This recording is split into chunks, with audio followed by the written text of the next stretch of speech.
وفي الميزانيه كمان لما بتجيبي كميات بتجيبيها ارخص، يعني لما بتجيبي كميه بتجيبيها ارخص من ان انت بتجيبي كيلو.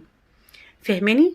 فبتبقى حاجة عندك في البيت، بيبقى مالية بيتك كده خير، وبيبقى بيتك كده مستور. بحب انا التخزين جدا جدا، بحب بصراحة بيتي يبقى فيه كل حاجة. بس كده خزنت بقى الحاجة الفاصوليا بتاعتي وحطيتها برضو على وجبات.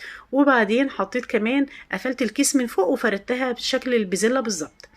هنا بقى في البوله الكبيره دي حطيت فيها ميه فيها معلقتين من الخل. هبدا اجيب الطماطم بقى، اشيل العنقود بتاعها واغسلها كويس جدا تحت ميه جاريه بالشكل ده، واحطها في البوله الكبيره اللي فيها ميه بخل، اللي انا بطلع منها دي.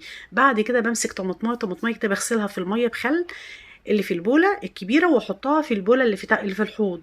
وابدا بقى ان انا اغسلها، اشطفها الشطفه الاخيره بقى، شطفه حلوه قوي بقى مكان الخل كده، وتبقى الطماطم معايا بتزيق كده. الخضار عامه اي حاجه تمسكيها كده تلاقيها تسمع